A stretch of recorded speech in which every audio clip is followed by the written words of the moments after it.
മനുഷ്യരിൽ അന്തർലീനമായ, മനുഷ്യന് ജന്മന തന്നെയുള്ള ഒരു ഒരു സ്വഭാവവിശേഷമായി അല്ലെങ്കിൽ അവരുടെ ഒരു അവകാശമായിട്ടുമാണ് ഈ ഡിഗ്നിറ്റി വരുന്നത്. ഡിഗ്നിറ്റി എന്ന് പറയുന്നത് എന്താണ്? മലയാളത്തിൽ നമുക്ക് നല്ലൊരു വാക്കുണ്ട്, അന്തസ്സ് എന്ന് പറയും. അന്തസ്സ്. അപ്പോൾ അന്തസ്സ്, സ്വാഭിമാനം. സ്വാഭിമാനം പിന്നെയാണ് വരുന്നത്. അന്തസ്സാണ് ശരിക്കും ഡിഗ്നിറ്റി. അന്തസ്സിന് കിട്ടുന്ന അംഗീകാരമാണ്, നമ്മൾ സ്വയം കൊടുക്കുന്ന അംഗീകാരമാണ് സ്വാഭിമാനം. അപ്പോൾ എല്ലാ മനുഷ്യർക്കും, അത് എവിടെ ജനിച്ചവരാകട്ടെ, ഏത് വർഗക്കാരാകട്ടെ, ഏത് തരം ലിംഗം ഉള്ളവരാകട്ടെ, ഏത് ജാതിക്കാരാകട്ടെ, ആരോ ആയിക്കോട്ടെ, മനുഷ്യരായി ജനിച്ചിട്ടുണ്ടെങ്കിൽ അവർക്ക് സഹജമായ അന്തസ്സുണ്ട്. സഹജമാണത്, ആർക്കും എടുത്തു മാറ്റാൻ പറ്റില്ല. ആ സഹജമായ അന്തസ്സിനെ നമ്മൾ സ്വയം തിരിച്ചറിയുന്നതിനെയാണ് സ്വാഭിമാനം എന്ന് പറയുന്നത്, സെൽഫ് റെസ്പെക്റ്റ് എന്ന് പറയുന്നു. So let me just tell you what it is not. അത് എന്തല്ല എന്ന് ആദ്യം മനസ്സിലാക്കുന്നത് കുറച്ച് നല്ലതായിരിക്കും. ഒന്ന്, അത് ഓണർ അല്ല, അംഗീകാരം നമ്മൾ പറയുക. അംഗീകാരം റെക്കഗ്നിഷനാണ്, കൃത്യമായിട്ട് നമ്മൾ പരിഭാഷപ്പെടുത്തിയാൽ. ഓണർ, അതായത് ഓണർ എപ്പോഴും മുകളിൽ നിന്ന് താഴേക്ക് കിട്ടുന്ന ഒരു സാധനമാണ്. നമ്മളെക്കാൾ മുകളിലുള്ള മറ്റാരോ നമുക്ക് തരുന്ന അംഗീകാരമാണ് ഓണർ. അപ്പം ഇത് ഓണർ അല്ല. ഈ ഡിഗ്നിറ്റി ഇല്ലാതെയും ഓണർ ഉണ്ടാകാം. നമ്മൾ ലോകത്ത് കാണുന്നൊരു കാര്യം, പലപ്പോഴും നിങ്ങളുടെ അന്തസ്സിനെ കളയാൻ തയ്യാറാണെങ്കിൽ നിങ്ങൾക്ക് ഈ ഓണർ ധാരാളം കിട്ടാൻ സാധ്യതയാണ്. അന്തസ് അടിയറ വെച്ചാൽ മതി. ഇപ്പം കേരളത്തിൽ ഉദാഹരണം പറഞ്ഞാൽ, ഇപ്പോൾ എഴുത്തുകാരുടെ ഇടയിൽ എഴുത്തുകാരുടെ അന്തസ് എന്ന് പറഞ്ഞാൽ അവരുടെ ചിന്താ സ്വാതന്ത്ര്യമാണ്. അവരെ ഒരു ശക്തികൾ, അതായത് രാഷ്ട്രീയ ശക്തികളാകട്ടെ, സാമുദായിക ശക്തികളാകട്ടെ, വേറെ ഒരു ശക്തികൾ, ആ ഒരു ശക്തിയുടെ മുന്നിൽ തലകുനിക്കില്ല. അവരുടെ കൂലി എഴുത്തുകാരോ അല്ലെങ്കിൽ അവരുടെ കുഴലെഴുത്തുകാരോ ആവില്ല ഉള്ളതാണ് എഴുത്തുകാരുടെ അന്തസ്. അതിനെ ഒന്ന് താഴെ വെച്ച് കഴിഞ്ഞാൽ മതി, നിങ്ങൾക്ക് അധികാരം കിട്ടും. നിങ്ങൾ സകല വേദികളിലും നിങ്ങളുടെ ഇളിച്ചുകൊണ്ടുള്ള ഫോട്ടോ കാണും. പിന്നെ നിങ്ങൾ അവർ പറയുന്ന അവരിങ്ങനെ വഴിഞ്ഞൊഴുകും. ഇങ്ങനെ ഒരു തരം എന്താ പറയുക, ഈ പരസ്യങ്ങളിലൊക്കെ കാണുന്ന പോലെ വെളുക്കാനുള്ള ക്രീമിൻ്റെ പരസ്യം മാതിരി നിങ്ങൾ രാഷ്ട്രീയ പാർട്ടികളെ ഇങ്ങനെ, അയ്യോ എന്ത് നല്ലത്, എല്ലാ ദാരിദ്ര്യവും ഒഴിവാക്കി തന്നല്ലോ എന്നൊക്കെയുള്ള ടൈപ്പ് വർത്തമാനങ്ങൾ നിങ്ങൾ കേൾക്കും. അത് നിങ്ങൾ അന്തസ്സൊന്നും അതി പിടിച്ചു കൊടുത്താൽ മതി, എന്തും കിട്ടും. അപ്പോൾ ഞാൻ പറയാൻ വന്നത്, ഓണർ എന്ന് പറഞ്ഞ സംഗതി ഡിഗ്നിറ്റി ആയിട്ടുള്ള അതിനുള്ള ബന്ധം, ഇൻഫാക്ട് ഡിഗ്നിറ്റി ഇല്ലാത്തടത്തായിരിക്കും ചിലപ്പോൾ അവിടുത്തെ ഓണർ വരാം, അങ്ങനെയും വരാം. So it's not honour. Secondly, it is not just respect.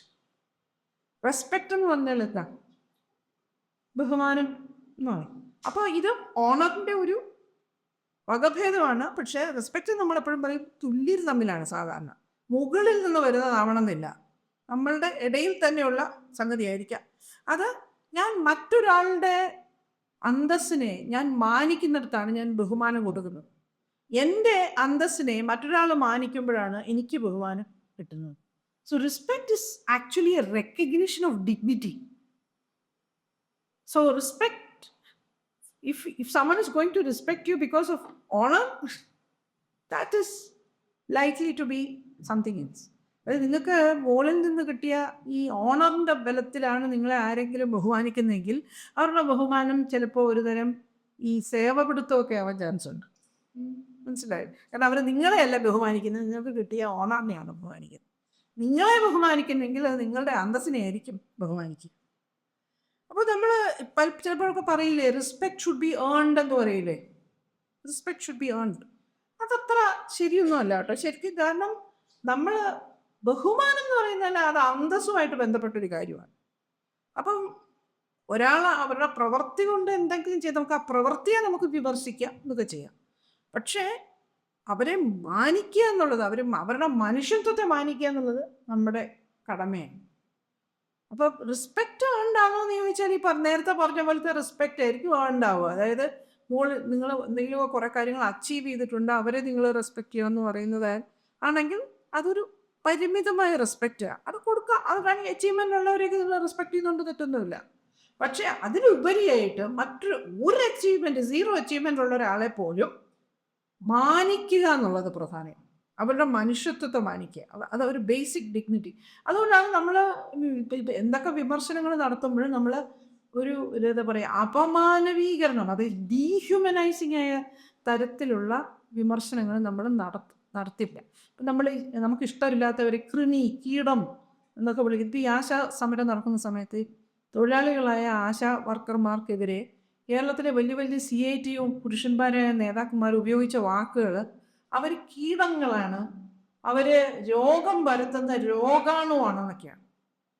അത് ശരിക്കും ഡീഹ്യൂമനൈസ് ചെയ്യുക. അപ്പോൾ ഡീഹ്യൂമനൈസ് ചെയ്യുക എന്ന് പറയുമ്പോൾ ഒരാളുടെ അന്തസ്സിനെ ഒട്ടും മാനിക്കുക, ഡിഗ്നിറ്റിയെ തന്നെ ബാധിക്കുന്ന ഒരുതരം വയലൻസ് ആണത്. അപ്പം അതല്ല. അപ്പോൾ ഡിഗ്നിറ്റി എന്താ? അപ്പം നമ്മൾ എന്തുകൊണ്ടാണ് ഡിഗ്നിറ്റി എല്ലാവർക്കും ഡ്യൂ ആണെന്ന് പറയുമ്പോൾ അതിനെ നമ്മൾ അമൂർത്തമായ രീതിയിൽ ഇങ്ങനെ പറയും? So you have to say respect is universal. Dignity is universal എന്നാണ് പറയും. ഡിഗ്നിറ്റി എല്ലാവർക്കും ഉള്ളതാണ്, എല്ലാവരിലും ഉള്ളതാണ്. നമുക്ക് എത്ര ഇഷ്ടമില്ലാത്ത ആൾക്കാരിലാണെങ്കിലും അവർക്ക് ഡിഗ്നിറ്റി ഉണ്ട്, അത് നമ്മൾ അംഗീകരിക്കേണ്ടതാണ്. പിന്നെ നമ്മൾ അംഗീകരിക്കുമ്പോഴാണ് ആ ഡിഗ്നിറ്റിക്ക് വില വരിക. അല്ലെങ്കിൽ എന്താ വെച്ചാൽ ഇതുപോലെ ചവിട്ടി താഴ്ത്തി കഴിഞ്ഞാൽ അവരുടെ സെൽഫിനെ നമ്മൾ ഇറോഡ് ചെയ്യുക ചെയ്യുന്നത്. അപ്പം നമ്മളൊരു തരം വയലൻസ് ആണ് ചെയ്യുന്നത്. എത്ര ന്യായം ഉണ്ടെങ്കിലും നമ്മൾ ഒരാളെ കീടമെന്നോ അല്ലെങ്കിൽ ഒരാളെ കീടാണുവെന്നോ അങ്ങനെയൊക്കെ വിളിച്ചിട്ടുണ്ടെങ്കിൽ, അല്ലെങ്കിൽ അറിയാമല്ലോ സ്ത്രീകളെ വിളിക്കുന്ന നമ്മുടെ അഭിമാനത്തിൽ. ഇപ്പം എൻ്റെ ഒരു ബ്രദർ ഉണ്ടായിരുന്നു, അയാൾ എന്തെങ്കിലും ഒരു ചെറിയ തെറ്റ്, തെറ്റല്ല എന്നതിൽ വായിച്ചുകൊണ്ടൊക്കെ ഇരിക്കുകയായിരിക്കും, അപ്പം അതിൻ്റെ ഇടയിൽ നിന്ന് ഓരോന്നും പറഞ്ഞ് വിളിപ്പിക്കുമ്പോൾ 4-5 തവണയൊക്കെ ആകുമ്പോൾ നമുക്ക് ദേഷ്യം വരുമല്ലോ. അപ്പോൾ നമ്മളെന്തെങ്കിലും പറയും. അപ്പോൾ വല്ലവൻ്റെ അടുക്കളയിൽ കിടന്ന് നിരങ്ങണ്ടോളാണ് വർത്തമാനം പറയുന്നത്. അപ്പം ഇത് കേൾക്കുമ്പോൾ, അത് ഒരു 7ാം ക്ലാസ്സിലൊക്കെ പഠിക്കുന്ന ഒരു കുട്ടിയോട് ഇതിങ്ങനെ പറയുമ്പോൾ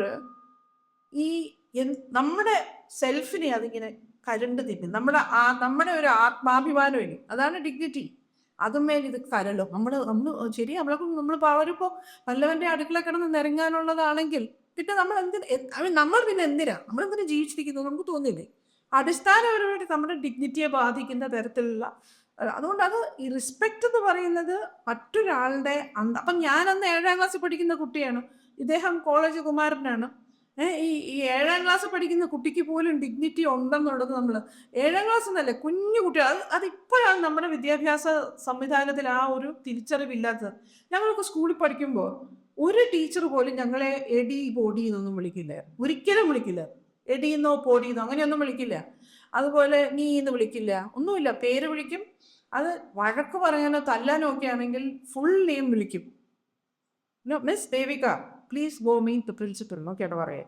അപ്പം അതെന്ന് വെച്ചാൽ ഒരു എക്സ്ട്രാ ശിക്ഷ എന്ന് പറഞ്ഞാൽ ഒരാളുടെ ആത്മാവിനെ തകർക്കാൻ, ഒരാളുടെ ആത്മാഭിമാനത്തെ തകർക്കാനുള്ള ഒരു സംഗതിയല്ല. നേരെ മറിച്ച് നിങ്ങൾ ഇത്രയും ഒരു ഡിഗ്നിറ്റി ഉള്ള നിങ്ങളാണല്ലോ ഇതുപോലത്തെ പണി ചെയ്തത് എന്ന് നിങ്ങളെ തന്നെ ഷെയിം ചെയ്യാനാണ്. ശിക്ഷയുടെ രീതി വളരെ വേറെയാണ്. ഒരാളുടെ ഡിഗ്നിറ്റിയെ മാനിച്ചുകൊണ്ടാണ് ശിക്ഷിക്കുന്നത്, അല്ലാതെ തിരിച്ചത്. ഇപ്പം അങ്ങനെയല്ലല്ലോ. ഇപ്പം ഞാൻ സ്കൂളുകളെ പറ്റി സംസാരിച്ചു തുടങ്ങി, ഇപ്പോഴൊന്നും നിൽക്കില്ല, കൊണ്ട് പോട്ടെ. പിന്നെ രണ്ടാമത്തെ കാര്യം, ഇപ്പോൾ യൂണിവേഴ്സലാണ് ഡിഗ്നിറ്റി, യൂണിവേഴ്സലാണ്. രണ്ടാമത് ഇൻഏലിയനബിൾ ആണ്. ഇത് അന്താരാഷ്ട്ര നിയമത്തിലെ ഡിഗ്നിറ്റിയെ പറ്റിയാണ് ഞാൻ പറയുന്നത്, ആ കോൺസെപ്റ്റിനെ പറ്റി. ഇൻഏലിയനബിൾ ആണ്, അതായത് മറ്റാർക്കും തട്ടിയെടുക്കാൻ പറ്റാത്ത ഒരു കാര്യമാണ്. അത് നമ്മളെല്ലാവരും ഓർക്കേണ്ട ഒരു കാര്യമാണ്. അതായത് ആരൊക്കെ എന്തൊക്കെ പറഞ്ഞു, ഈ അടുക്കള കിടന്ന് നിരങ്ങുന്നവരല്ലേ എന്നാ പറഞ്ഞാൽ ആണെങ്കിൽ എന്താണെന്ന് ചോദിക്കാൻ പറ്റണം. അതായത് അങ്ങനെയാണോ കലയിലെഴുത്തെങ്കിൽ, നമ്മൾ വല്ലവരുടെ അടുക്കള കിടന്ന് നിരങ്ങുന്നവളാണെങ്കിൽ പോലും നമ്മൾ മനുഷ്യർ തന്നെയല്ലേ, നമ്മൾ മനുഷ്യരാണ്. അപ്പം നമ്മളുടെ അടുത്ത് അങ്ങനെ നിരങ്ങിയാലും എന്താ, that doesn't make any difference. നമ്മുടെ ഗതികേട് കൊണ്ട് നമ്മൾ അവിടെ പോയി നിരങ്ങുന്ന അത്രേ ഉള്ളൂ, നത്തിങ് എൽസ്. അത് എന്താണ് എന്ന് ചോദിക്കാൻ നമ്മളെ എംപവർ ചെയ്യുന്ന ഒരു ക്വാളിറ്റിയാണ് ഇൻഏലിയനബിൾ എന്ന് പറയുന്നത്. നമ്മളിത് എടുത്ത് മാറ്റാൻ പറ്റില്ല. മൂന്നാമത് അൺകണ്ടീഷണലാണ്.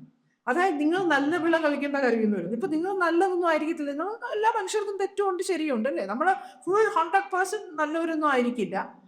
പക്ഷേ അങ്ങനത്തെ നന്മയൊന്നും ഇല്ലെങ്കിലും നിങ്ങൾക്ക് അർഹതപ്പെട്ടൊരു സാധനമാണ്, നിങ്ങൾ ജനിക്കുന്നത് കൊണ്ടാണ്. അപ്പോൾ കണ്ടീഷണൽ അല്ല എന്ന് വെച്ചാൽ തെറ്റ് ചെയ്യണം എന്നല്ല, എന്ന് വെച്ചാൽ നമ്മൾ നിരന്തരം തെറ്റ് ചെയ്തുകൊണ്ടിരിക്കണം എന്നല്ല പറയുന്നത്. പക്ഷെ തെറ്റ് ചെയ്താലും തെറ്റ് ചെയ്താൽ കൂടുതൽ ശിക്ഷിക്കപ്പെടണം. പക്ഷെ ആ ശിക്ഷയിൽ നിങ്ങളുടെ അടിസ്ഥാന മനുഷ്യത്വം മാനിക്കപ്പെടണമെന്നത്. അത് ഞാൻ നേരത്തെ സ്കൂളിലെ ഉദാഹരണം പറഞ്ഞത് അങ്ങനെയാ. ഫുൾ നെയിം വിളിച്ചിട്ട് തല്ലുള്ളൂ, മിസ് ഒക്കെ വിളിച്ചിട്ട് തല്ലുള്ളൂ. അപ്പൊ തല്ല് കൊള്ളുമ്പോഴും നമ്മൾ അയ്യടോ നമ്മളും ഈ മിസ് ദേവികയാണല്ലോ ഈ അടി കൊള്ളുന്നത് എന്നുള്ളത്. വെറും ദേവിക അടിയോ ബോഡിയോ ഒന്നും അല്ല. അപ്പോൾ അൺകണ്ടീഷണലാണ്. നിങ്ങളുടെ ഡിഗ്നിറ്റി എന്ന് പറഞ്ഞാൽ അൺകണ്ടീഷണലാണ്. നാലാമത് അത് ഓവർ റൈഡിങ് ആണ്. അത് മറ്റെന്തിനും മീതെയാണ്. ഇതും ഇന്റർനാഷണൽ ലോയിൽ വളരെ പ്രധാനമാണ്. മനുഷ്യന് തമ്മിൽ പല തർക്കങ്ങളൊക്കെ കാണും. ഈ എല്ലാത്തിനും മീതെ വരുന്ന സാധനമാണ് ഡിഗ്നിറ്റി. ഒരാൾ ഭയങ്കര ചീത്തയായിരിക്കും, ചീത്ത കാര്യങ്ങളൊക്കെ ചെയ്തിട്ടുണ്ടാവും. അപ്പൊ അയാളെ ഭയങ്കരമായിട്ട് കോണ്ടിന്യൂമായിട്ട് ശിക്ഷിക്കണം എന്നാണ് നമ്മുടെ ആഗ്രഹം, എല്ലാവരുടെയും ആഗ്രഹം. അതിന് ന്യായം ഉണ്ടാവും. എങ്കിലും അതിനും മീതെ വരും അയാളുടെ ഡിഗ്നിറ്റിയെ കുറിച്ചുള്ള കൺസേൺ. അതേപോലെ ഇപ്പം നമ്മളുടെ വീടുകളിൽ ചിലപ്പോൾ നമ്മുടെ മുതിർന്നവർക്ക് അത്ര വലിയ ഒരു ശരിയെന്ന് തോന്നാത്ത ചില കാര്യങ്ങളൊക്കെ ആയിരിക്കും നമ്മൾ ചെയ്യുന്നത്. ചിലപ്പോൾ അത് നമ്മളെ അപകടപ്പെടുത്തുന്ന കാര്യങ്ങളും ആയിരിക്കും. എന്ന് വെച്ച് അങ്ങനെ ചെയ്തു എന്ന് വെച്ച് അതൊക്കെ തെറ്റായിരിക്കും. അതിന് ശിക്ഷയോ അല്ലെങ്കിൽ കറക്ഷനോ എല്ലാം ആവശ്യമുള്ള കാര്യങ്ങളൊക്കെ ആയിരിക്കും, ഒരു സംശയമില്ല. പക്ഷേ അതും വെച്ചിട്ട് ഒരാളെ ഇൻഡിഗ്നിഫൈഡ് ആക്കാൻ പറ്റില്ല. അയാളുടെ ഡിഗ്നിറ്റിയെ ചോദ്യം ചെയ്യാനോ അതിനെ ഇല്ലാതാക്കാനോ ശ്രമിക്കുന്നത് ന്യായമല്ല. ഇതാണ് അതിൻ്റെ ഈ ഇന്റർനാഷണൽ ലോയിൽ ഇതാണ് അതിൻ്റെ ഈ ഡിഗ്നിറ്റി എന്ന് പറയുന്ന സംഗതി. അപ്പോൾ ഇതിലെ ഡിഗ്നിറ്റി നമ്മൾ എങ്ങനെയാണ് മനസ്സിലാക്കുന്നതാണ്? എന്ത് തരം ഒരു നൈതിക രാഷ്ട്രീയ ചട്ടക്കൂടിലാണ് നമ്മളിത് മനസ്സിലാക്കുന്നതെന്ന് പറഞ്ഞാൽ, അത് ശരിക്കും മനുഷ്യൻ്റെ നിർവാഹകത്വം, അതായത് നമുക്ക് ജീവിതത്തിൽ തീരുമാനങ്ങൾ എടുക്കാനുള്ളൊരു ശേഷിയുണ്ടല്ലോ. നമുക്ക് തീരുമാനിക്കാനുള്ള ശേഷിയാണ്. വേണോ വേണ്ടയോ, എങ്ങോട്ട് പോകണോ, എന്ത് ചെയ്യണം, ആ ശേഷിയെ അടിസ്ഥാനപരമായി അംഗീകരിക്കുന്ന ഒരു നിലപാടായിട്ട്, ഒരു അടിസ്ഥാന പ്രിൻസിപ്പിളായിട്ടാണ് ഈ ഡിഗ്നിറ്റി ഈ ഇന്റർനാഷണൽ ഡെവലപ്മെന്റ് ഡിസ്കോഴ്സസിലൊക്കെ വരും. അന്താരാഷ്ട്ര വികസനത്തിൻ്റെ ഡിസ്കോഴ്സ്. ഇപ്പോൾ അമർത്യ സെന്നെ പോലെയുള്ളവർ, മാർത്താ നുസ്ബോവിനെ പോലെയുള്ള ഡെവലപ്മെന്റ് ഫിലോസഫേഴ്സൊക്കെ ഡിഗ്നിറ്റിയെ നിർവചിക്കുന്നത് ഒരു ബേസിക് ഏജൻസി, നമുക്ക് ഹ്യൂമൻ ഏജൻസി, മനുഷ്യൻ എന്നുള്ള നിലയ്ക്ക് നമുക്ക് ജീവിതത്തിൽ ചില തീരുമാനങ്ങൾ എടുക്കാൻ പറ്റണം.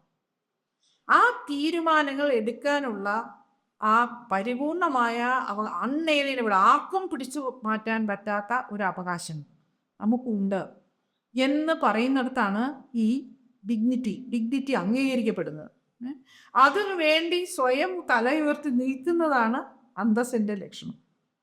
നേരത്തെ ശബ്ദത്തിൻ്റെ കാര്യം പറഞ്ഞില്ലേ, ശബ്ദം ഉണ്ടാവുക എന്നുള്ളത് ഡിഗ്നിറ്റിയുടെ ഒരു അടിസ്ഥാന സംഗതിയാണ്. അത് ഇന്റർനാഷണൽ ഡെവലപ്മെൻറ്റിൽ ഇത് ഊന്നി പറയുന്നത് എന്തുകൊണ്ടാണെന്ന് വെച്ചാൽ, ജീവിതത്തിൽ പലപ്പോഴും തീരുമാനങ്ങൾ എടുക്കാൻ അനുവദിക്കപ്പെടാതെ അപ്പോൾ ഈ തീരുമാനങ്ങൾ സ്വയം എടുക്കും വ്യക്തികളായിട്ട്, അത് പരിപൂർണ വ്യക്തികളായിട്ട് മാറിയ ആധുനിക മനുഷ്യരുണ്ട്.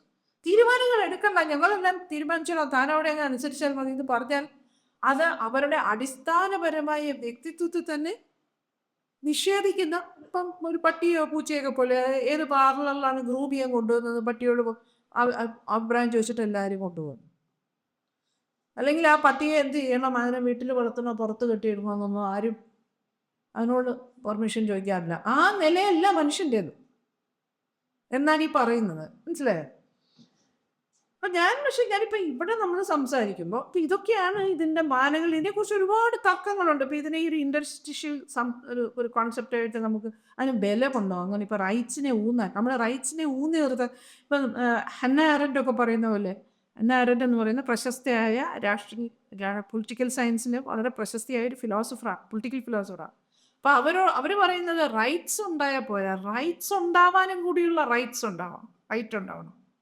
ആർക്കാണ് ഒരു രാജ്യത്തിൽ അവകാശങ്ങളുണ്ട്? അപ്പൊ അവകാശങ്ങൾ ഉണ്ടാവുന്നതാണ് ജനാധിപത്യം എന്നാണല്ലോ നമ്മൾ മനസ്സിലാക്കുന്നത്, അല്ലേ? അവകാശങ്ങൾ ആർക്കാണ് അവകാശം ഉണ്ടാവാൻ?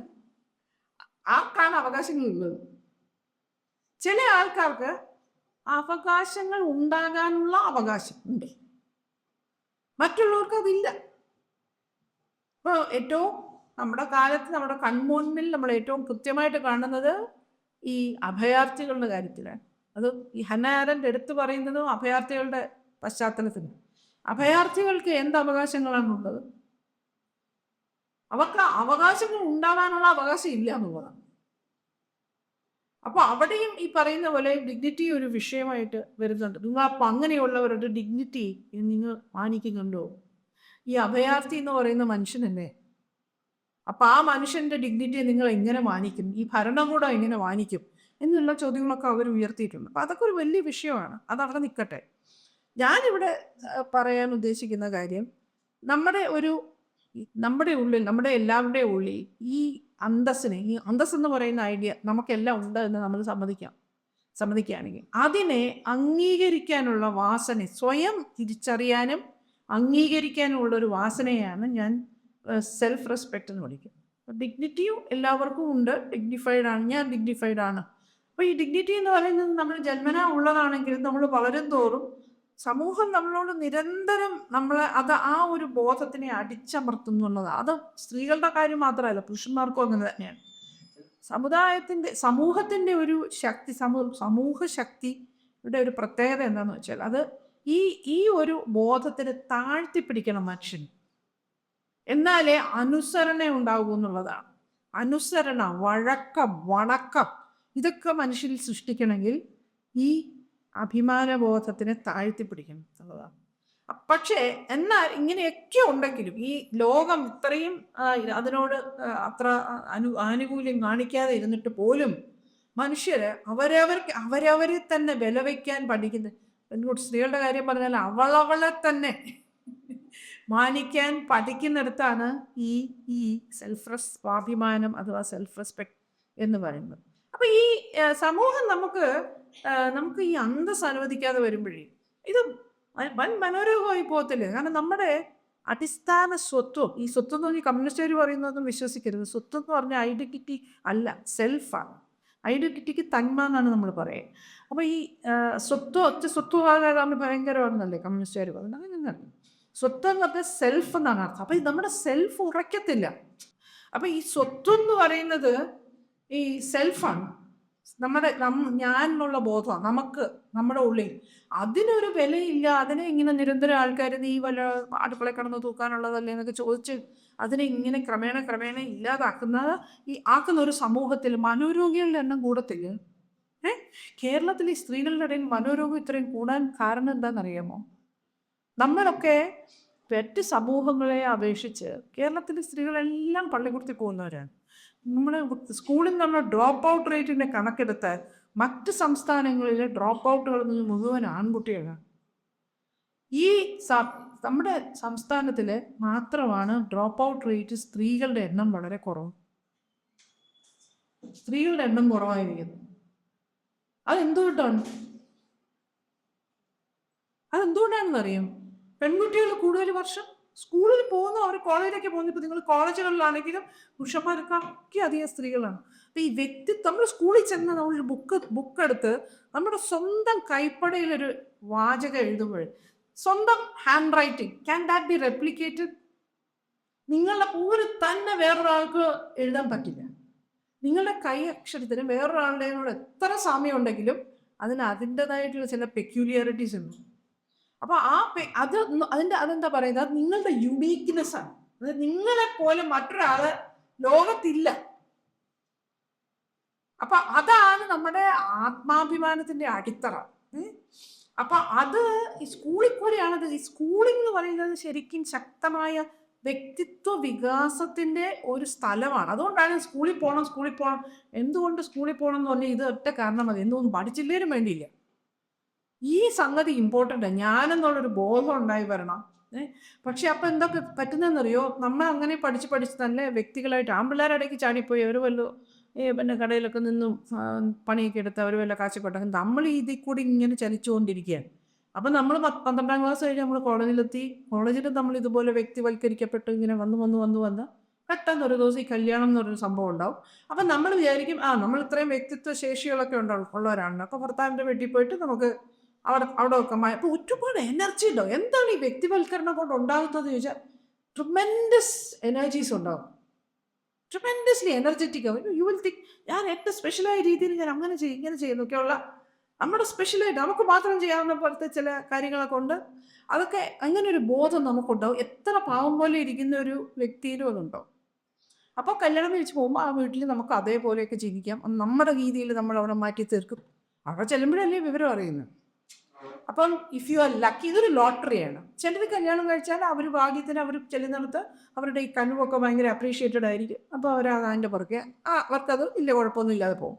പക്ഷെ ചില സ്ഥലത്ത് അങ്ങനെ യാതൊരു അപ്രീസിയേഷനും കിട്ടണമെന്നില്ല. So then what happens? അപ്പം എന്താ പറ്റുന്നതെന്ന് വെച്ചാൽ ഈ നല്ലപോലെ വ്യക്തിവൽക്കരിക്കപ്പെട്ട ഒരാള് അവരുടെ അടിസ്ഥാനപരമായ അന്തസ്സ് ഭയങ്കരമായിട്ട് റിസ്കിലോ ഭീകരമായ രീതിയിൽ അടിച്ചമർത്തപ്പെടും. നമ്മൾ ഈ അടിച്ചമർത്തൽ, എന്നെ അടിച്ചമർത്തുന്നു എന്ന് പറയുമ്പോൾ ആരെങ്കിലും ഒരു എന്താ പറയുക ഒലക്കെടുത്ത് അടിച്ചു എന്നല്ല ഉദ്ദേശിക്കും. അടിച്ചമർത്തപ്പെടുന്നത് നിങ്ങളുടെ ശരീരമല്ല, നിങ്ങളുടെ സ്വത്വമാണ്, നിങ്ങളുടെ സെൽഫാണ്. അപ്പം അങ്ങനെ വരുമ്പോൾ എന്താ ഈ പറയുന്ന പോലെ പിന്നെ അത് വേറെ മനോരോഗങ്ങളും ഈ പലതരത്തിലുള്ള മനപ്രയാസങ്ങളും ഡിപ്രഷനും അതൊക്കെ വരുന്നത് എന്തുകൊണ്ടാണ്? ആത്മഹത്യാ ശ്രമങ്ങൾ ഇത്രയും കൂടുന്നത് എന്തുകൊണ്ടാണ്? കാരണം പിന്നെ നിങ്ങളുടെ സെൽഫ് ഒന്നും ഇല്ലെങ്കിൽ പിന്നെ നിങ്ങൾ എന്തെങ്കിലും ജീവിക്കണം എന്ന് തോന്നൂല്ലേ? If your self is nothing then why carry on? ആ ചോദ്യത്തിന് ഉത്തരം കിട്ടാതെ വരുമ്പോഴാണ് പലപ്പോഴും സ്ത്രീകൾ ആത്മഹത്യക്ക് ശ്രമിക്കുന്നത്. കേരളത്തിൽ ആത്മഹത്യാ ശ്രമങ്ങളാണ് സ്ത്രീകളുടെ ഇടയിൽ കൂടുതൽ. ആത്മഹത്യാ ശ്രമത്തിന്റെ അർത്ഥം എന്താണെന്ന് വെച്ചാൽ ശരിക്കും ആത്മഹത്യ ചെയ്യാൻ ശ്രമിക്കുന്ന ഒരു സ്ത്രീ ഒരു നിലവിളിയാണ്. അതൊരു നിലവിളിയാണ്. ഹെൽപ്പ് മീ എന്നാണ്. ഹെൽപ്പ് മീ എന്ന് നിലവിളിക്കുന്നതിന് പകരമാണ്. അപ്പോൾ ഞാൻ പറയാൻ വന്നത് ഈ ഡിഗ്നിറ്റി എന്ന് പറയുന്നത് ഇത്ര പ്രധാനമാകുന്നത് ഇതുകൊണ്ടാണ്. നമ്മളൊക്കെ വളരെ എക്സ്ട്രീംലി വളരെ ശക്തമായ രീതിയിൽ വ്യക്തിവൽക്കരിക്കപ്പെട്ടുകൊണ്ടാണ്. അപ്പോൾ സമൂഹം എന്താ ചെയ്യുന്നതെന്ന് വെച്ചാൽ സമൂഹം സ്ത്രീകൾക്കും ഈ സ്ത്രീകൾ മാത്രമല്ല ഇത് പുരുഷന്മാർക്കും, അത് നമ്മൾ ഈ പുരുഷൻ എന്ന് പറഞ്ഞ് കാണുമ്പോൾ ഇവരെല്ലാവരും ഈ പുരുഷത്വത്തിൽ തന്നെ പല വൈജാത്യങ്ങളും ഉണ്ട്. പുരുഷന്മാർ ഭയങ്കര ബലം പിടിച്ച പുരുഷന്മാരല്ലാത്ത പുരുഷന്മാരുണ്ട്. ചിലർ പുരുഷത്വത്തിൻ്റെ വക്കിൽ നിൽക്കുന്നവരുണ്ട്, പുരുഷത്വത്തെക്കുറിച്ച് ശങ്കിച്ച് നിൽക്കുന്നവരുണ്ട്. പെൺകുട്ടികളുടെ നിലയിൽ പോലും ഒരു പെൺകുട്ടികൾക്കും നമുക്ക് മനസ്സുകൊണ്ടോ ശരീരം കൊണ്ടോ ഒക്കെ പുരുഷ സ്വഭാവം എന്ന് പറയുന്നുള്ള എത്രയോ പേരുണ്ട് നമ്മുടെ ഇടയിൽ. അതുപോലെ തന്നെ തിരിച്ചുകൊണ്ട് അപ്പം അവരെയും ഭയങ്കരമായിട്ട് ഇത് ഉപദ്രവിക്കും ഈ ഒരു സിസ്റ്റം. അപ്പോൾ അവർക്ക് നമുക്ക് ഈ ഡിഗ്നിറ്റി അനുവദിക്കാത്ത ഒരു സമൂഹം, അതിന് പകരം നമ്മളെ എൻകറേജ് ചെയ്യുന്നത്, നമ്മളെ പ്രോത്സാഹിപ്പിക്കുന്നത് പ്രൈഡിലേക്ക്. പ്രൈഡ് എന്ന് പറഞ്ഞാൽ എന്താ? അഭിമാനം എന്ന് പറയാം. ആ അഭിമാനം മൂത്താൽ അത് അഹന്തയാണ്. അതിലേക്ക് തള്ളിവിടാനാണ് നമ്മളെ നോക്കുന്നത്. അതായത് നിങ്ങൾ എന്തെങ്കിലും അപ്പം ഈ പ്രൈഡും ഡിഗ്നിറ്റിയും തമ്മിലുള്ള വ്യത്യാസമല്ല. പ്രൈഡും ഡിഗ്നിറ്റിയും തമ്മിൽ പല കാര്യങ്ങൾ പല തലത്തിൽ വ്യത്യാസമുണ്ട്. ഒന്ന്, ഈ പ്രൈഡ് എന്ന് പറഞ്ഞാൽ അതെപ്പോഴും ബാഹ്യമാണ്, അത് കണ്ടീഷണലാണ്. അതായത് നമ്മൾ എന്തെങ്കിലും നേടിയെടുത്ത കാര്യങ്ങളെക്കുറിച്ചുള്ള ഒരു പോസിറ്റീവായ ഫീലിംഗ് ആണ്, ഒരു എന്താ പറയുക ഗുണാത്മകമായ ഒരു വികാരമാണ് ഈ അഭിമാനം. അത് പെട്ടെന്ന് തന്നെ അഹന്തയാകും. പെട്ടെന്ന് ഒരു നിമിഷം കൊണ്ട് തന്നെ അത് വേണമെങ്കിൽ അഹന്തയായി മാറാം, പ്രൈഡായിട്ട് തുടങ്ങും. അപ്പോൾ ചിലപ്പോൾ അത് നമ്മുടെ അച്ചീവ്മെൻ്റ് ആയിരിക്കും, ചിലപ്പോൾ നമ്മൾ ഉണ്ടാക്കിയ എന്തെങ്കിലും പണമോ അല്ലെങ്കിൽ മറ്റ് വിഭവങ്ങളായിരിക്കും, ചിലപ്പം അത് നമ്മളുടെ കയ്യിലുള്ള നമ്മളുടെ സൗന്ദര്യമോ അങ്ങനെയുള്ള നമ്മൾ വിചാരിക്കും നമ്മൾ വലിയ സുന്ദരി അതൊക്കെ അങ്ങനെയുള്ളതാവാം. എന്തോന്നായാലും എന്തോ എൻ്റെ കൈവശം ഉണ്ടെന്നുള്ള അതിനോടുള്ള അതിന് ചുറ്റുപറ്റിയുള്ള അതുകൊണ്ടാണ് അത് ഇല്ലാതാവുമ്പോൾ പെട്ടെന്ന് ഇല്ല ഗ്യാസ് പോയ സോഡ പോലെ ആയിക്കൊന്നു. കണ്ടിട്ടില്ലേ? ഇപ്പം എനിക്ക് തന്നെ അറിയാം, ഞങ്ങളുടെയൊക്കെ എനിക്കറിയാവുന്ന ചില അടുത്ത ചെറുപ്പക്കാരികളായ സ്ത്രീകൾ പ്രസവം കഴിഞ്ഞ് തലകുത്തി മറിഞ്ഞ് ഈ എന്താണ് പ്ലാസ്റ്റിക് സർജൻസിൻ്റെയൊക്കെ അടുത്ത് പോയി കിടന്ന് എന്തെല്ലാമോ പട്ടിക്കുട്ടി അതിൻ്റെ രോഗം പിന്നെ സഹിച്ച് അത് ഇന്ന് മരിക്കാറായി. അങ്ങനെ ഭയങ്കര ഭീകര അവസ്ഥകളിൽ കൂടെ കടന്നു പോകുന്നത്. കാരണം വെച്ചാൽ ഈ പ്രൈഡിൻ്റെ എൻ്റെ വയറിന് പാടൊന്നുമില്ല എന്നുള്ളതാണ് എൻ്റെ അഭിമാനത്തിൻ്റെ കേന്ദ്രമെങ്കിൽ എൻ്റെ വയറ്റിലൊരു പാട് വന്ന കഴുറ്റൻ്റെ കഥ അല്ലേ? അപ്പോൾ അതാണ്. അപ്പോൾ ഈ പ്രൈഡ് എന്ന് പറയുന്നത് ഡിഗ്നിറ്റി അല്ല. Actually that is not the same as dignity. These are very different things. പിന്നെ അപ്പോൾ ഡിഗ്നിറ്റി എന്ന് പറഞ്ഞാൽ ഒരു അൺകണ്ടീഷണൽ സെൽഫ് വർത്താണ്. അതായത് നിങ്ങൾ മെലിഞ്ഞോ തടിച്ചോ എങ്ങനെ ഇരുന്നാലേ, അല്ല വെളുത്തോ കറുത്തോ അല്ല മഞ്ഞ കളറോ എന്ത് കളറോ ആയിക്കോട്ടെ, അല്ല നിങ്ങൾ പൊക്കമുണ്ടോ ഇതൊന്നും ഒരു വിഷയമല്ല. നിങ്ങൾ ഫസ്റ്റ് റാങ്ക് ആണോ, നിങ്ങൾ 0 റാങ്ക് ആണോ, ഡസൻ മാറ്റർ. ഡിഗ്നിറ്റി എന്ന് പറഞ്ഞാൽ അൺകണ്ടീഷണൽ. കാരണം നിങ്ങളെപ്പോൾ വേറൊരാൾ ഇല്ല എന്നുള്ളതാണ് അതിൻ്റെ പ്രത്യേകത. So that is enough, that's enough. Your uniqueness in the world is enough to ground yourself. You don't need anything external. So that's a big difference. പിന്നെ അപ്പം ഈ ഡിഗ്നിറ്റി എന്ന് പറഞ്ഞാൽ ശരിക്കും നമ്മൾ ഒരു എത്തിക്കൽ ഹ്യൂമൻ ലൈഫ് ജീവിക്കാൻ നമ്മൾ ശരിയായ രീതിയിൽ ജീവിക്കുന്നു എന്ന് നമുക്കൊരു തോന്നൽ വരുമ്പോൾ ആ അതിൽ നിന്ന് ഡിറൈവ് ചെയ്യുന്ന ഒരു സ്ഥൈര്യവും വെളിപ്പെടും. നമുക്ക് അങ്ങനെ അതിലാണ് നമ്മൾ ഗ്രൗണ്ട് ചെയ്തു. എനിക്ക് അന്തസ്സുണ്ട്, അപ്പൊ അന്തസ്സുള്ള ഒരാൾ മോശപ്പെട്ട കാര്യം ചെയ്യുമോ? ചെയ്യില്ല.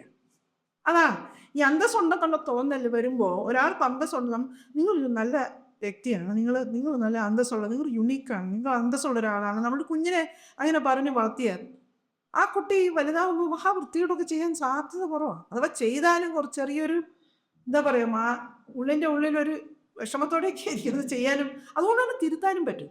എവിടെ ഒരു തെറ്റ് പറ്റിയാലും അങ്ങനെയുള്ളവരെ നമുക്ക് തിരുത്താൻ പറ്റും. അന്തസ്സുള്ളവരെ, അഹത്തയുള്ളവരെ ഒന്നും ചെയ്യാനൊക്കെ.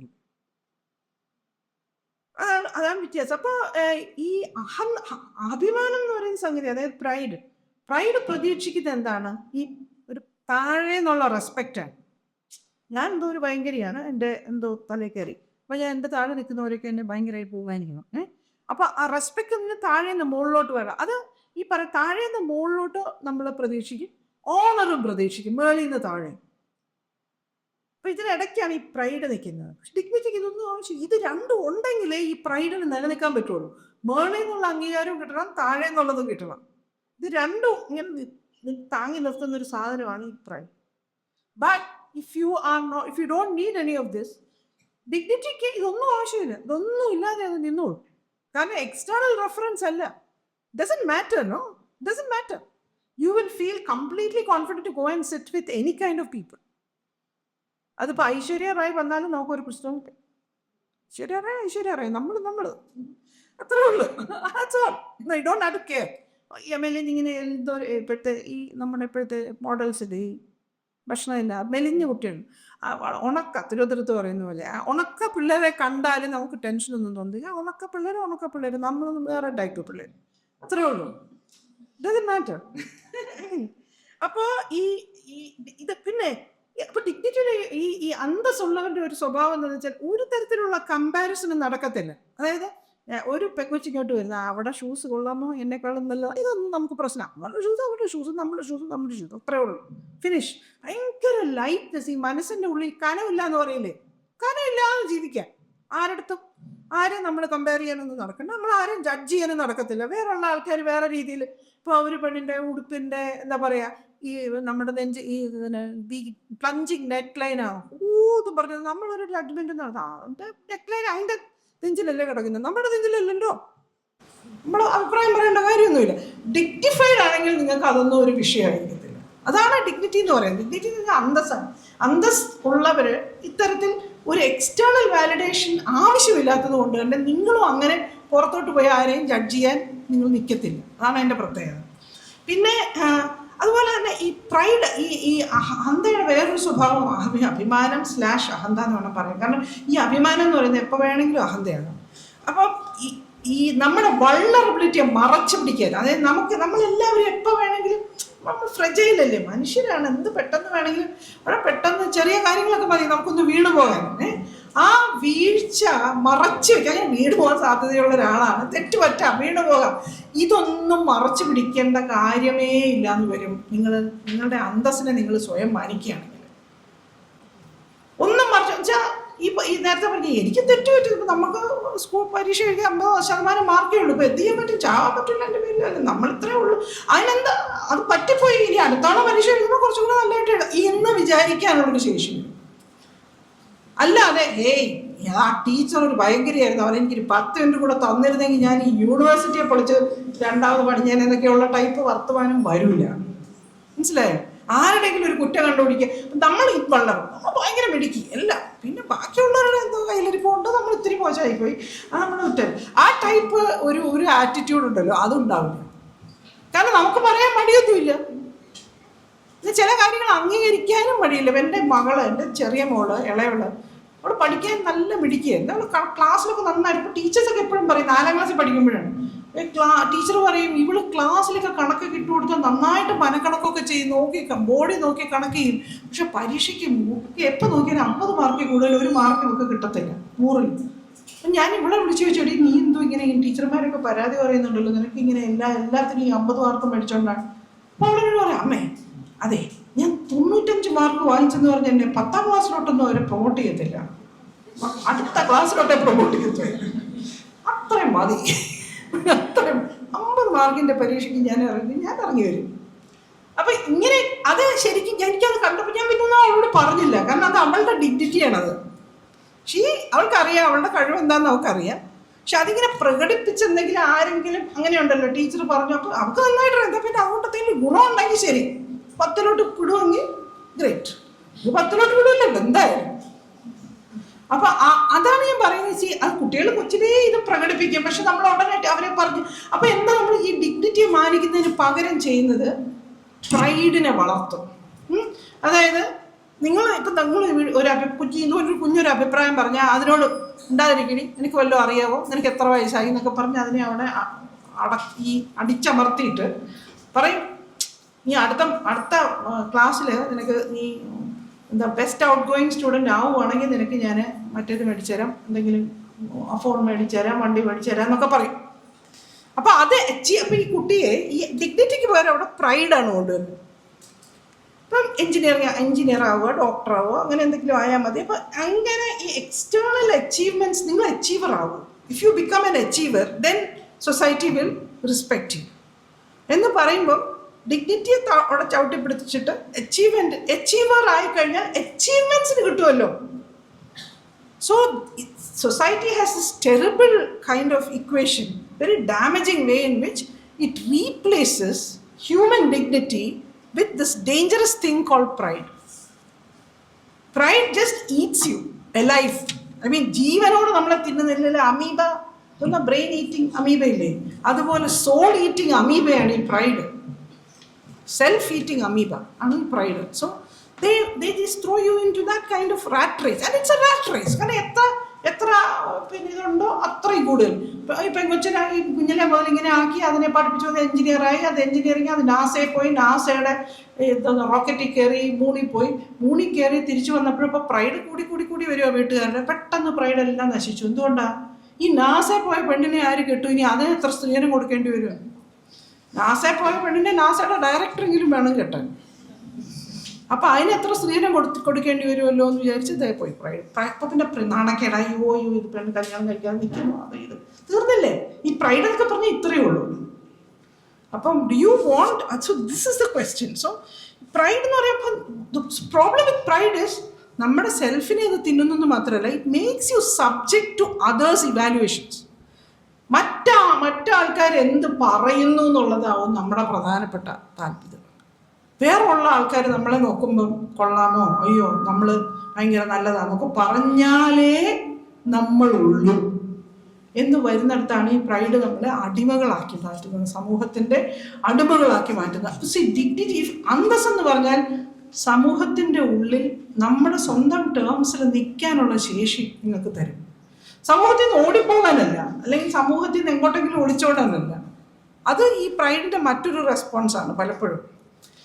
Dignity gives you the strength to inhere in society, to stay within society on your own terms.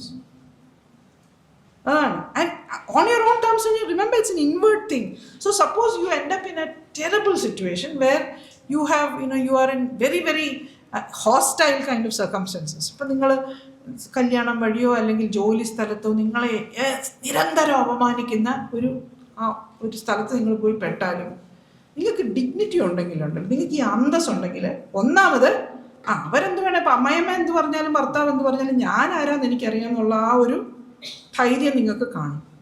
രണ്ടാമത് നിങ്ങളെ ഡീഗ്രേഡ് ചെയ്യുന്ന തരത്തിൽ പണിയെടുപ്പിച്ചാൽ ചിലപ്പോൾ അങ്ങനെ എനിക്കറിയാം. ഞാൻ പറയാൻ കാരണം ഇന്ന് നവംബർ 6-ാം തീയതി ഞാൻ 22 വർഷം മുമ്പ് ഭയങ്കര അബ്യൂസീവായ ടോക്സിക്കായ ഒരു വിവാഹത്തിൽ നിന്ന് 10 വയസ്സും 5 വയസ്സുമുള്ള എൻ്റെ മക്കളെ എടുത്തുകൊണ്ട് ഓടിയ ദിവസമാണ്, ഇറങ്ങിപ്പോയ ദിവസമാണ്.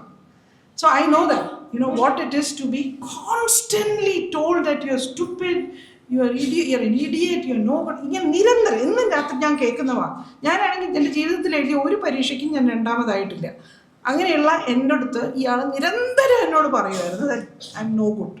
ഒന്നിനും കൊള്ളില്ല, നീ ഇതെന്തിനാണ് ഈ PhD എന്നൊക്കെ പറഞ്ഞ് തുടരുന്നത്, നിർത്തിയിട്ട് പോരുക, ചൂലെടുത്ത് അടിച്ചു വരാൻ പോലും കൊള്ളില്ല, ഇങ്ങനെ. പിന്നെ ഞാൻ വീട്ടിൽ നന്നായിട്ട് ഭക്ഷണമൊക്കെ ഉണ്ടാക്കുന്ന ആളായിരുന്നു. അപ്പോൾ അതും ഒരു സാധനം കൊള്ളില്ല, എന്ത് വെച്ചാലും എൻ്റെ അമ്മ ഉണ്ടാക്കുന്ന പോലെ ആവില്ല, ഇങ്ങനെ പറഞ്ഞ് അപ്പം സെൽഫ് വർത്ത്. പക്ഷെ അന്ന് ഞാൻ പിടിച്ചു തന്നെ എന്താണെന്ന് വെച്ചാൽ, സത്യം പറഞ്ഞാൽ ഈ അന്തസ് എന്ന് പറയുന്ന സാധനം ഉള്ളതുകൊണ്ട് തന്നെയാണ്.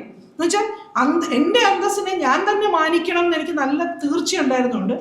ഇവരൊക്കെ എന്തൊക്കെ പറഞ്ഞാലും I am not going to give in എന്ത് പറഞ്ഞിട്ട് എൻ്റെ വിദ്യാഭ്യാസം പൂർത്തിയായി, എനിക്ക് സ്വന്തമായി ഒരു വരുമാനം ഉണ്ടപ്പോൾ ഞാൻ എൻ്റെ പിള്ളേരെ എടുത്തുകൊണ്ട് ഓടി. അല്ലെങ്കിൽ 3 മനോരോഗികളുണ്ടാവുക, ഒന്നെങ്കിൽ 3 മനോരോഗികൾ, ഞാനും എൻ്റെ 2 മക്കളും, അതല്ലെങ്കിൽ 3 എണ്ണം കിണറ്റിൽ ഏതെങ്കിലും കിണറ്റിൽ നിന്ന് ഞങ്ങളെ 3 പേരും കൂടെ കിട്ടിയത്. ഇതായിരുന്നു തന്നെ outcome if I had not run.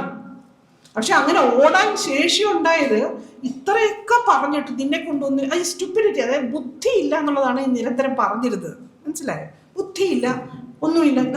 നമ്മൾ ചെയ്തുകൊണ്ടിരിക്കുന്ന അദ്ദേഹത്തിന്, ഈ പറഞ്ഞ ആളുടെ PhDക്ക് ഞാനാണ് കുറെ കാര്യങ്ങൾ ചെയ്തു കൊടുത്തോണ്ടിരിക്കുന്നത്. അയാളെ കൊണ്ട് കണക്കൊന്നും പറ്റില്ല. അപ്പം അതൊക്കെ ചെയ്തു കൊടുക്കുന്നത് നമ്മളാണ്. എന്നിട്ടും പറയുന്നത് നിങ്ങൾക്ക് ബുദ്ധിയില്ല, നിങ്ങളെ കൊണ്ട് ഒന്നിനും കൊള്ളില്ല. അപ്പം അത് കേൾക്കുമ്പോൾ നമ്മൾ ഈ നമ്മുടെ അന്തസ്സിനെ മാനിക്കാൻ ഞാൻ ശീലിച്ചില്ലായിരുന്നെങ്കിൽ I would have never survived. I would have either committed suicide or we would have been all mentally ill. ഏതെങ്കിലും ഒന്നും സംഭവിച്ചേനെ. അതാണ് ഈ അന്തസ്സിൻ്റെ നമ്മൾ ഈ പ്രൈഡിൻ്റെ ഒരു കുഴിക്കകത്ത് വീഴാതെ അന്തസ്സിനെ നമ്മൾ സ്വയം മാനിച്ചിട്ട് സെൽഫ് റെസ്പെക്റ്റ് എന്നുള്ള സാധനം നമ്മൾ വളർത്തേണ്ടതിൻ്റെ ഒരു ആവശ്യമാണ് ഞാൻ ഈ പറഞ്ഞത്. ഇവിടെ ഇനിയിപ്പോൾ അപ്പം dignity, I think I'm sort of clear on what I meant by dignity. അപ്പോൾ വാട്ട് ഇസ് ജെൻഡർ എന്ന് വെച്ചാൽ നിങ്ങൾക്ക് നന്നായിട്ട് അറിയാം, ജെൻഡർ ഒരു സ്വത്വമാണ്. Okay, gender is an identity, ഒരു തന്മയാണ്. സമൂഹത്തിൽ നമ്മുടെ സ്വത്വത്തെ ഡിഫൈൻ ചെയ്യുന്ന തന്മയാണ്. അപ്പം തന്മ എന്ന് പറഞ്ഞാൽ ദ ഐഡൻറ്റിറ്റി, ഞാൻ ഇന്നതാണെന്ന് പറയുന്നതാണ്. എൻ്റെ ക്വാളിറ്റി ഇതാണ്. ഞാൻ എന്ന് പറയുന്നതാണ് സെൽഫ്, ഞാൻ ഇന്നതാണ് എന്ന് പറയുന്നതാണ് ഐഡൻറ്റിറ്റി. ഇതാണ് 2 സങ്കല്പങ്ങൾ തമ്മിലുള്ള വ്യത്യാസം. ഞാൻ എന്ന് പറഞ്ഞാൽ പിന്നെ അത് ഞാൻ എന്ന് പറഞ്ഞാൽ എൻ്റെ ഉള്ളിൽ ഒരു അൺഡിഫൈൻഡ് ആയിട്ടുള്ളൊരു സ്പേസാണ് ഞാൻ. പക്ഷേ ഞാൻ ഇന്നതാണ് എന്ന് പറയുന്നതാണ് identity. I am a woman എന്ന് പറഞ്ഞാൽ ഐഡൻറ്റിറ്റി ആയി. അപ്പോൾ ഈ ജെൻഡർ ഐഡൻറ്റിറ്റി എന്ന് പറയുന്നത് നമ്മളെ സംബന്ധിച്ചിടത്തോളം ചരിത്രപരമായിട്ട് നോക്കിയാൽ, അതിപ്പോൾ ടീച്ചറിൻ്റെ പുസ്തകമൊക്കെ നിങ്ങൾ നോക്കിയാൽ, നമ്മുടെയൊക്കെ ഉള്ളിൽ, നമ്മുടെ സമൂഹത്തിൽ, ലോകത്തിൻ്റെ ഒരു ബഹുഭൂരിപക്ഷം സ്ഥലങ്ങളിലും വളരെ അടിസ്ഥാനപരമായ ഒരു നമ്മളൊരു 2-3 വയസ്സാകുമ്പോൾ തന്നെ നമ്മളെ ഡിഫൈൻ ചെയ്യുന്ന ഒരു ഐഡൻറ്റിറ്റിയാണ് ഈ ജെൻഡർ. അത് നമ്മുടെ ഇന്ത്യൻ സാഹചര്യങ്ങളിലായാലും കേരളത്തിലൊക്കെ നമ്മൾ ബൈനറി ജെൻഡറായിട്ടാണ്, ആൺ പെൺ എന്നുള്ള രീതിയിൽ ആണ് കാണുന്നത്. ഒന്നെങ്കിൽ ആണായിരിക്കും അല്ലെങ്കിൽ പെണ്ണായിരിക്കും. ജനിച്ച് വീഴുന്ന കുട്ടി ഇന്നതാണെന്ന് ഡോക്ടർമാർ പറയും, അതോടുകൂടി നമ്മളാണോ പെണ്ണോ ആയി, അങ്ങനെയാണ്. പക്ഷെ അങ്ങനെ എല്ലാ സമൂഹങ്ങളിലും അങ്ങനെയൊന്നുമല്ല.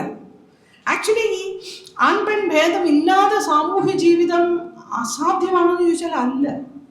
ഇപ്പം നൈജീരിയയിലൊക്കെ ചില ആഫ്രിക്കൻ സമൂഹങ്ങളിലും അതിൽ നൈജീരിയൻ ആന്ത്രപ്പോളജിസ്റ്റുകളൊക്കെ എഴുതിയിട്ടുള്ള ഒരു കാര്യമാണ്, ചില സമൂഹങ്ങളിൽ ഈ ആൺപെണ്ണുള്ളത് ഒട്ടും പ്രസക്തമല്ല. അതായത് ഈ കുട്ടി എന്നുള്ള ഒരു വാക്കല്ലാതെ പെണ്ണെന്നൊരു വാക്ക്, ആൺകുട്ടി പെൺകുട്ടി എന്നുള്ള വാക്കില്ല. അതുപോലെ അച്ഛൻ അമ്മ എന്നുള്ളത് ജെൻഡർ ന്യൂട്രലാണ്. അപ്പോൾ അതുകൊണ്ട് തന്നെ അവരുടെ സമൂഹത്തെ പറ്റി ഈ ഒയവുമി എന്ന് പറയുന്ന ഒരു നൈജീരിയൻ ആന്ത്രപ്പോളജിസ്റ്റ് ഉണ്ട്. അവരുടെ സമൂഹത്തിലെ ഇത്തരം വേർതിരിവുകളെ പറ്റി പറയാൻ അവർ വേറെ പുതിയ വാക്കുകളാണ് ഉണ്ടാക്കിയിരിക്കുന്നത്. അതായത് അനാറ്റമിക്കൽ മെയിൽ എന്നുള്ളത്, അനാമെയിൽ, അനാഫീമെയിൽ എന്നൊക്കെയാണ് പറയുന്നവർ. അതെങ്ങനെയാണെന്ന് വെച്ചാൽ ആ സമൂഹത്തിൽ എങ്ങനെയാണെന്ന് വെച്ചാൽ, ഒരു 16 വയസ്സൊക്കെ ആകുമ്പോഴേക്കും ഒരാൾക്ക് തീരുമാനിക്കാം അയാൾ എന്താവണം. അപ്പോൾ പ്രധാനമായിട്ട് അവിടെ 2 തരം ഓപ്ഷൻസ് ആണ് ഉള്ളത്. ഒന്ന്, ചന്തസ്ഥലങ്ങളിൽ ജോലി ചെയ്യാം. അപ്പോൾ ട്രേഡറായിട്ടോ കച്ചവടക്കാരായിട്ട്, പിന്നെ സാധനങ്ങൾ അവിടെ കൊണ്ട് വിൽക്കുന്നവരായിട്ട്, അല്ലെങ്കിൽ അത് സാധനങ്ങൾ ക്യാരി ചെയ്യുന്നവരായിട്ട്, ഇങ്ങനെ ട്രാൻസ്പോർട്ട് ചെയ്യുന്നവരായിട്ടൊക്കെ, അങ്ങനെ കുറേ മാർക്കറ്റ് റോൾസ് ഉണ്ട്. അങ്ങനെ കുറേ കാര്യങ്ങൾ ചെയ്യാം. അതല്ലെങ്കിൽ കൃഷി ചെയ്ത് വീട്ടുകാര്യങ്ങളൊക്കെ നോക്കി കൃഷി ചെയ്തിരിക്കും. ഒരു 10-15 വയസ്സൊക്കെ ആകുമ്പോഴേക്കും ഒരാളങ്ങ് തീരുമാനിക്കും അവർക്ക് എന്താ ചെയ്യേണ്ടത്. അത് പെണ്ണൊന്നുമില്ല, കുറേ പെണ്ണ്. അപ്പം സ്ത്രീകൾ അധികം ഈ ചന്തയിലാണ് ജോലി ചെയ്യുന്നത്. അവിടെ ബാക്കി ആണുങ്ങളാണ് വീട്ടിൽ അച്ഛനമ്മമാർ വയസ്സായവരെയൊക്കെ നോക്കി, കുഞ്ഞുങ്ങളെയൊക്കെ നോക്കി കഴിയുന്നത്. കല്യാണം കഴിക്കുന്നതും അങ്ങനെ തന്നെയാണ്. കല്യാണം കഴിക്കുന്നതും ഇപ്പം അങ്ങനെ ആൺ പെണ്ണൊന്നുമല്ല, ട്രെയിനർ അങ്ങനെ ഇല്ല.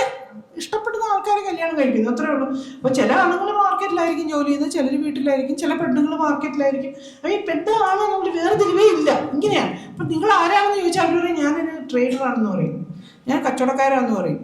അതല്ലെങ്കിൽ അവർ ആണെന്ന് പറയില്ല, ആണോ പെണ്ണെന്ന് പറയും, ഞാൻ സ്ത്രീയാണെന്ന് പറയില്ല, ഞാൻ കച്ചവടക്കാരാണെന്ന് പറയും, അല്ലെങ്കിൽ ഞാനൊരു കൃഷിക്കാരാണെന്ന് പറയും, അത്രേ ഉള്ളൂ.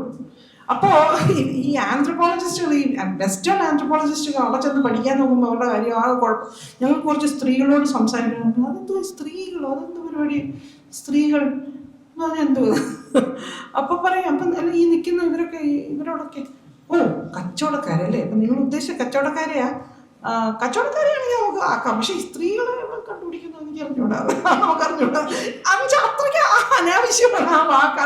അതുകൊണ്ട് ആ സമൂഹം ബ്രിട്ടീഷുകാർ ചെന്ന് തലയിടുന്നവരെ ഒരു കുഴപ്പമില്ലാതെ പൊയ്ക്കോട്ടെ. ബ്രിട്ടീഷുകാർ ചെന്ന് ഇതിനെയൊക്കെ ശരിയാക്കണമല്ലോ, ബ്രിട്ടീഷുകാർക്ക് എല്ലാം ശരിയാക്കിയല്ലേ പറ്റുള്ളൂ. അപ്പോൾ അവർ ഉടനെ ശരിയാക്കാൻ നോക്കി. അപ്പോൾ അങ്ങനെ ശരിയാക്കാൻ നോക്കിയപ്പോഴാണ് ഒരു അവിടുത്തെ കച്ചവടത്തിലൊക്കെ ബ്രിട്ടീഷുകാർ കാര്യമായിട്ട് തലയിടാൻ തുടങ്ങിയപ്പോൾ അവിടുത്തെ കച്ചവടക്കാരെല്ലാവരും കൂടി ചേർന്ന് വലിയ സമരം നടത്തി ബ്രിട്ടീഷുകാർക്കെതിരെ. പക്ഷേ ബ്രിട്ടീഷുകാർ തന്നെ വിമൻസ് റിവോൾട്ട് എന്നാണ് വിളിക്കുന്നത്. പക്ഷെ വിമൻസ് റിവോൾട്ടിൽ ഉൾപ്പെട്ടവർ പോലും അവർ എന്താ ഈ വിമൻ എന്നാണ് ചോദിക്കുന്നത്. അവർ കച്ചവടക്കാരാണ്, ഒരു കച്ചവടക്കാരായിട്ടാണ് സംരക്ഷിക്കാൻ പോകുന്നത്. അപ്പം അങ്ങനെ സമൂഹങ്ങളുണ്ട്, അത് വേറൊരു ലോകം. പക്ഷെ നമ്മുടെ നാട്ടിൽ അറിയാമല്ലോ, ജനിക്കുമ്പോൾ തന്നെ ഇൻഫാക്ട് ജനിച്ച ഉടനെ തന്നെ കൊച്ചിനെ കാണാൻ പോകുമ്പോൾ തന്നെ ആൺകുട്ടിയാണെങ്കിൽ നീലയും പെൺകുട്ടിയാണെങ്കിൽ പിങ്കും. ഈ ആൺകുട്ടിക്ക് നീലയും പെൺകുട്ടിക്ക് പിങ്കും ഒക്കെ കൊടുക്കുന്ന സമീപകാലത്തുണ്ടായിരുന്നതാണ്. 1920s നേരെ തിരിച്ചായിരുന്നു. പെൺകുട്ടികൾക്ക് പിങ്കും ആൺകുട്ടികൾക്ക് നീലയായിരുന്നു. അതാണ് പുരുഷന്മാരാകുമ്പോൾ രക്തം കാര്യം, അതാണ് പിങ്ക്, റെഡ് കളറിൻ്റെ ഷെയ്ഡ്സ്. പെൺകുട്ടികൾക്ക് അത്രയൊന്നും വേണ്ട, അവർ പാവങ്ങളും അവർക്ക് രക്തമൊന്നും അധികം ഇല്ല, അതാണ് ബ്ലൂ കളർ, ഒരു പാസീവായ ആക്റ്റീവും പാസീവും. അത് പിന്നെ കുറച്ച് കഴിഞ്ഞപ്പോൾ നേരെ തിരിച്ചു. അപ്പോൾ ഇങ്ങനെ നാളെ ഇനി ചിലപ്പോൾ തിരിഞ്ഞു പോയാലും നമ്മൾ അത്ഭുതപ്പെടണം. പക്ഷെ എന്തോന്നാണെങ്കിലും ഈ ആൺ പെൺ എന്നിങ്ങനെ തിരിച്ച് നിർത്തണം എന്നുള്ളതാണ് ഇവിടുത്തെ ഒരു പ്രധാന സംഗതി. അപ്പോൾ ഈ ജെൻഡർ എന്നുള്ള ആശയം ശരിക്കും വരുന്നത് ഈ ബയോളജി ആയിട്ട് ഇതിനെ ബന്ധപ്പെടുത്തുന്നത് ആയിട്ട്. അത് ഇനി ആൺ പെണ്ണുള്ള വേർതിരിവ് മനുഷ്യൻ്റെ ശരീരത്തിൽ മനുഷ്യൻ്റെ ജീവശാസ്ത്രപരമായ ഒരു വേർതിരിവാണെന്ന് വരുന്നിടത്താണ് ഈ ജെൻഡർ എന്നുള്ള ആശയം വരുന്നത്. അപ്പോൾ അത് ജെൻഡർ ഉള്ള ആശയം നമ്മൾ സെക്സ് അല്ല മനുഷ്യരെ വേർതിരിക്കുന്നത്, ജെൻഡറാണ് എന്ന് പറയുമ്പോൾ അത് ഈ വേർതിരിവ് ജീവശാസ്ത്രപരമല്ല, ഒരു സാംസ്കാരികമാണെന്നാണ് പറയുന്നത്. ആക്ച്വലി പറയുന്നത് അതാണ്. അപ്പം അത് അന്നൊക്കെ ഈ സോഷ്യോ ബയോളജി എന്നൊക്കെ പറയുന്ന തരത്തിലുള്ള പോപ്പ് ശാസ്ത്രമുണ്ട്. മുഴുവനെ ശാസ്ത്രമാണോ അല്ല, അങ്ങനെ. അപ്പോൾ ഈ സോഷ്യോ ബയോളജിസ്റ്റുകളുടെയൊക്കെ ചില വാദങ്ങളെ ഖണ്ഡിക്കാൻ വേണ്ടിയിട്ടാണ് ശരിക്കും ഈ ജെൻഡർ എന്ന് പറയുന്ന ആശയം കാര്യമായിട്ട് ഡെവലപ്പ് ചെയ്ത് വരുന്നത്.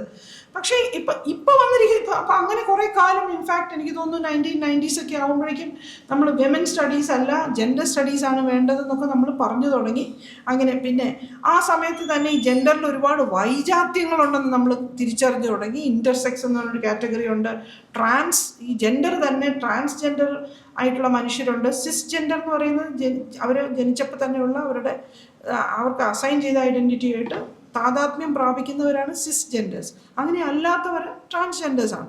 അപ്പോൾ അങ്ങനെയൊക്കെയുള്ള ഇതിൻ്റെ, അതുപോലെ സെക്ഷുവാലിറ്റിയുടെ കാര്യത്തിലാണെങ്കിലും ഒരുപാട് സ്ത്രീകൾ പുരുഷന്മാരോട് തന്നെ ആകർഷിക്കപ്പെടണമെന്നില്ല, സ്ത്രീകൾ സ്ത്രീകളോട് ആകർഷിക്കപ്പെടാം, പുരുഷന്മാർക്ക് പുരുഷന്മാരോട് ആകർഷണം തോന്നാം. ഇങ്ങനെയുള്ള ഒരു range of things come out. അപ്പോൾ അതെല്ലാം കൾച്ചറലാണോ എന്നുള്ള ചോദ്യം 1990s ഉണ്ടാകുന്നു. പക്ഷേ 1990s is also a time when research in biology took a huge, ഈ ബയോളജി എന്ന് പറയുന്ന വിഷയം ഭയങ്കരമായിട്ട് വികസിക്കുന്ന ഒരു കാലത്താണ് നമ്മൾ ജീവിക്കുന്നത്. Actually 19th century 20th century ഫിസിക്സിൻ്റെ സെഞ്ചുറി ആയിരുന്നെങ്കിൽ 21st century ബയോളജിയുടെ സെഞ്ചുറിയാണ് ശരിക്കും. കാരണം ബയോളജിക്കൽ റിസർച്ച് നമുക്കൊന്നും സങ്കല്പിക്കാൻ പറ്റാത്തതിനപ്പുറത്തേക്ക് വികസിച്ചു കൊണ്ടിരിക്കുന്ന ഒരു സമയമാണ്.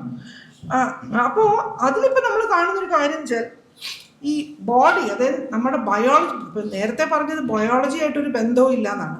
പക്ഷേ ബയോളജിയിലുള്ള റിസർച്ച് കൂടുതൽ ആഴത്തിലേക്ക് പോകുമ്പം യെസ്, ബയോളജിക്ക് ഒരു റോളുണ്ട് ജെൻഡർ നിർണ്ണയിക്കുന്നതിൽ എന്ന് പറയുന്നുണ്ട്. പക്ഷേ ഈ ജെൻഡർ ബൈനറി ജെൻഡർ അല്ല, ആൺ പെണ്ണുള്ളതല്ല.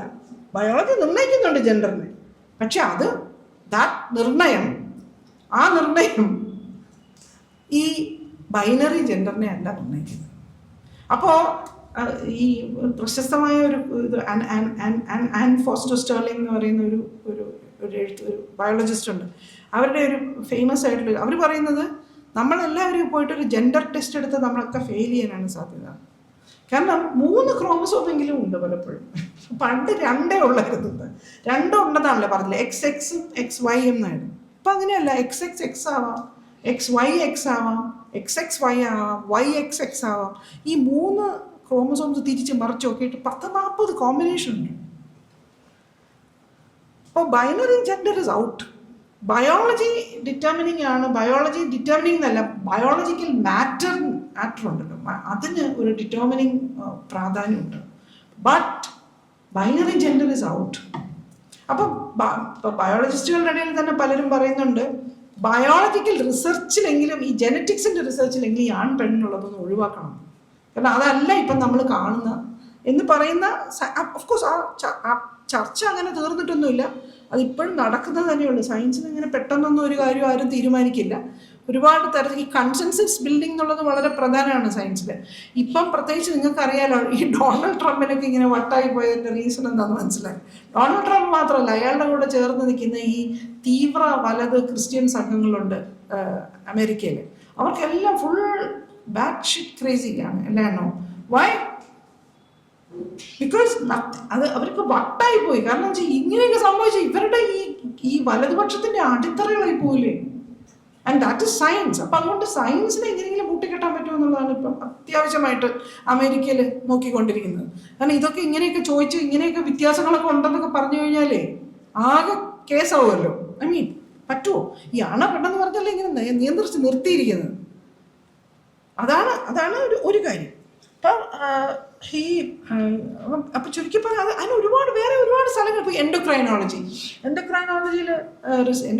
വെച്ചാൽ ഹോർമോൺ റിസർച്ചാണ്. ഹോർമോൺ റിസർച്ചിൽ ഇപ്പോൾ തെളിവുണ്ട്, ഇപ്പോൾ ബാറ്റിൽ ഫീൽഡിൽ പെണ്ണുങ്ങളെ വിട്ടാൽ അവരുടെ ബോഡിയിൽ ടെസ്റ്റോസ്റ്ററോൺ ലെവൽസ് വളരെ ഹൈ ആയിരിക്കും. ടെസ്റ്റോസ്റ്ററോൺ എന്ന് പറയുന്നത് മെയിൽ ഹോർമോൺ എന്നാണ് വെപ്പ്.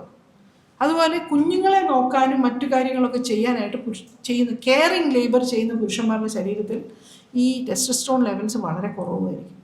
അപ്പോൾ മറ്റേതെന്ന് വെച്ചാൽ നമുക്ക് ഗ്ലാൻഡുകളുണ്ട്, മെയിലും ഫീമെയിലും ആക്കുന്നത് ഈ ബോഡിയിലുള്ള നമ്മുടെ ബയോളജിക്കൽ കൺഫിഗറേഷനാണ് നമ്മളെ ആണോ പെണ്ണോ ആക്കുന്നതെന്ന് പറയുന്നതിൽ നിന്ന് നേരെ തിരിച്ച് നമ്മളെ ഏത് തരം എൻവയൺമെൻറ്റിലാണോ എക്സ്പോസ് ചെയ്യുന്നത് അതനുസരിച്ചാണ് നമ്മുടെ ഹോർമോൺ ലെവൽസ് മാറുന്നതെന്ന് പറയുന്നത്.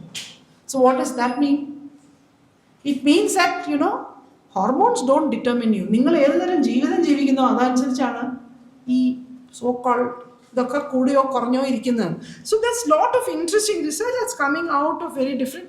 And of course the more ഇപ്പം നിങ്ങൾക്കറിയാമല്ലോ, സുവോളജിയും ഒക്കെ കാര്യമായിട്ട് ആനിമൽ ലൈഫിനെ കുറിച്ചും പ്ലാന്റ് ലൈഫിനെ കുറിച്ചൊക്കെ ചരിത്രത്തിലില്ലാത്ത അത്രയും ഇൻഫർമേഷൻ നമുക്ക് കിട്ടുന്ന ഒരു കാലമാണ്, പ്രത്യേകിച്ച് AI ഒക്കെ വന്ന ശേഷം. നേച്ചറിൽ ബൈനറി ജെൻഡറിനെ മാനിക്കുന്നേ ഇല്ല എന്നുള്ളത് മറ്റ് സ്പീഷീസിൻ്റെ മൊത്തം എവിഡൻസ് എന്ന് വളരെ വ്യക്തമാണ്. അപ്പം അങ്ങനെ ഈ ബൈനറി ജെൻഡർ എന്ന് പറഞ്ഞ ഐഡിയയുടെ കാലാവധി ഇങ്ങനെ തീർന്നുകൊണ്ടിരിക്കുന്ന ഒരു സമയമാണ്. അപ്പം അങ്ങനെയുള്ളൊരു സാഹചര്യത്തിൽ എന്തായിരിക്കും ഈ ജെൻഡർ ഡിഗ്നിറ്റി എന്ന് പറയുന്നത്? That's what I want you to think about. അപ്പോൾ അങ്ങനെ വരുമ്പോൾ there will be മുമ്പൊക്കെ ഈ കറക്റ്റ് ഫിറ്റ് അല്ലാത്ത ആൾക്കാരൊക്കെ എങ്ങനെയെങ്കിലും അത് ഫിറ്റ് ആവാൻ നോക്കും. അപ്പം നമുക്ക് ചിലപ്പോൾ പെണ്ണുങ്ങളുടെ കമ്പനിയൊക്കെ ഭയങ്കരമായി ബോറടിച്ചൊന്നിരിക്കും. Maybe you want to hang around with the boys. Maybe that's how you. പക്ഷേ you don't want to take that risk, right?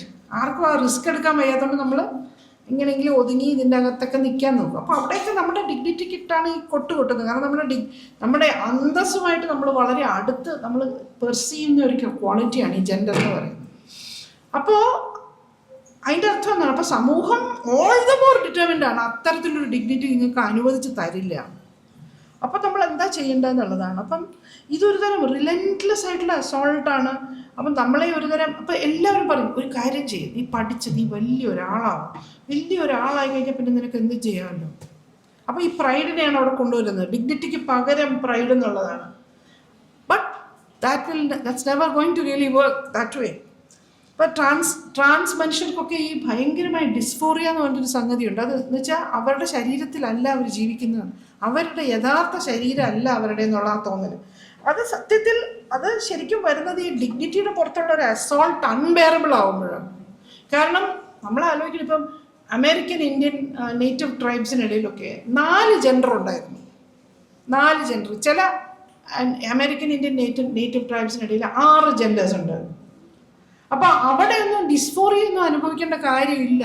കാരണം നിങ്ങളുടെ ശരീരം ഇന്ന തരത്തിലാണ് എന്ന് പറഞ്ഞാൽ അതങ്ങനെ വിട്ടാൽ മതി, അത്രേ ഉള്ളൂ. പക്ഷെ അതിന് പകരം ഇപ്പം ഇവിടെ അങ്ങനെയല്ല. ഞാൻ അതിനോട് കൺഫേം ചെയ്യുന്നില്ല എന്നാ തോന്നൽ. ഈ ബൈനറി ജെൻഡർ വ്യവസ്ഥയ്ക്കുള്ളിൽ അതുണ്ടാക്കുന്ന ഒരുതരം വയലൻസിൻ്റെ ഫലമായിട്ടാണ് ഉണ്ടാകുന്നത്. അപ്പോൾ അതിനെ പരിഹരിക്കാനുള്ള ഉത്തരവാദിത്വം ബൈനറി ജെൻഡറിനെ തലപ്പിച്ചുകൊണ്ട് നടക്കുന്നവർക്കുണ്ട് താനും. അപ്പം അതുകൊണ്ടാണ് ഇപ്പം ഈ സർജറി ഒക്കെ കറക്റ്റായിട്ടുള്ള ജെൻഡർ അഫേമിങ് സർജറി ഒരു റൈറ്റ് ആണെന്ന് പറയുന്നതിൻ്റെ റീസൺ അതാണ്. കാരണം അത് ഒരാളുടെ ഡിഗ്നിറ്റിക്ക് വളരെ സെൻട്രലായ ഒരു ആവശ്യമായിട്ട് വരും. അതുകൊണ്ടാണ്. അപ്പോൾ അതുകൊണ്ട് തന്നെ ഡിഗ്നിഫൈഡായിട്ട് ജീവിക്കാൻ പറ്റിയില്ലെങ്കിൽ ഈ നേരത്തെ പറഞ്ഞ പോലെയാണ്, എല്ലാവർക്കും അച്ചീവേഴ്സ് ആവാൻ പറ്റത്തില്ല, എല്ലാവർക്കും ഒരേപോലെ അച്ചീവ്മെൻ്റ് ഒന്നും കിട്ടത്തില്ല. മത്സരത്തിൻ്റെ ഒരു ലോകമാണ് ഈ മത്സരാധിഷ്ഠിതമായ ലോകത്തിൽ എല്ലാവർക്കും ഒരേപോലെ പിന്നെ ഡിഗ്നിഫൈഡ് ഈ പ്രൈഡ് എന്ന് പറയുന്ന അതിനെ പെർസ്യൂ ചെയ്യാൻ പറ്റത്തില്ല, അതിൻ്റെ പുറകെ പോകാൻ പറ്റില്ല. അപ്പോൾ ഡിഗ്നിറ്റി എന്ന് പറയുന്ന സാധനമാണ് അടിസ്ഥാനപരമായിട്ട് മനുഷ്യരെ വില വയ്ക്കാൻ നമുക്ക് വേണ്ടത്. അപ്പോൾ അതുകൊണ്ടാണ് ഈ ഒരു ഫെൽറ്റ് ജെൻഡർ, ഒരാൾക്ക് ഞാൻ ഒരു പുരുഷനല്ല എന്ന് തോന്നുന്നു, അല്ലെങ്കിൽ ഞാനൊരു സ്ത്രീ അല്ല എന്ന് തോന്നുന്നു. സ്ത്രീ ശരീരത്തിൽ ജീവിക്കുന്ന ഒരാൾക്ക് അവർ സ്ത്രീ അല്ല എന്ന് തോന്നുന്നു. പുരുഷൻ്റെ ശരീരത്തിൽ ജനിക്കുന്ന, പുരുഷൻ എന്ന് തിരിച്ചറിയപ്പെട്ട ഒരു ശരീരത്തിൽ ജീവിക്കുന്ന ഒരാൾക്ക് അയാൾ പുരുഷനല്ല എന്ന് തോന്നുന്നു. ഇതിനെ നമ്മൾ അംഗീകരിക്കാതിരിക്കുമ്പോൾ അവർക്ക് അവർക്ക് സഹിക്കാൻ വയ്യാതെ വരുന്നത് അതുകൊണ്ടാണ്. കാരണം അടിസ്ഥാനപരമായ അന്തസ്സിനെ നമ്മൾ മാനിക്കുന്നു. ഏതൊക്കെ തരത്തിൽ നിങ്ങൾ അവരെ പിന്നെ സ്തുതിച്ചാലും എന്ത് കൊടുത്താലും ഒന്നും കാര്യമില്ല. ബേസിക്കലി ആ ഡിഗ്നിറ്റി എന്ന് പറയുന്നത് ക്ലെയിം ചെയ്യാൻ അവർക്ക് പറ്റുന്നില്ല എന്നുള്ളത് കൊണ്ടാണ്. അപ്പോൾ ഞാൻ അതുകൊണ്ടാണ് എനിക്കിത് ജെൻഡർ ഡിഗ്നിറ്റി എന്ന് ഞാൻ ഉദ്ദേശിച്ചത് ഈ എല്ലാ മനുഷ്യർക്കും അവരുടേതായ യുണീക്കായ ഒരു ജെൻഡർ അനുഭവം, അവരുടെ ജെൻഡർ സ്വഭാവം അവരവരുടെ ശരീരത്തിലുണ്ട്, അവരവരുടെ ഉള്ളിലുണ്ട്, ശരീരത്തിലും മനസ്സിലും ഉണ്ട്. അതിനെ അത് ജെൻഡർ ഡിഗ്നിറ്റി തന്നെയാണ്. അതിനെ മാനിക്കുന്നതാണ് ജെൻഡർ റെസ്പെക്റ്റ്. അപ്പോൾ നമുക്ക് ഇപ്പം we want to move towards a more humane kind of society, more a kinder society where everyone is allowed to live. Then I think the fundamental thing we need to do is to really acknowledge the dignity of every person, gender dignity of every person. So some people may want to, സ്ത്രീ എന്നുള്ള നിലയ്ക്കായിരിക്കും അവർക്ക് അംഗീകാരം, give it to them. ചിലപ്പോൾ ആ സ്ത്രീ, ഞാനൊരു സ്ത്രീയാണെന്ന് പറയുന്നയാളുടെ ശരീരം കണ്ടാൽ നിങ്ങൾക്ക് അവർ സ്ത്രീയാണെന്ന് തോന്നണമെന്നില്ല. ഫൈൻ. നിങ്ങളുടെ dignity will allow, if you are a dignified person, you will allow that respect. അതാണ് കാര്യം. And never forget, it's a tough life. ജീവിതം is not easy anymore.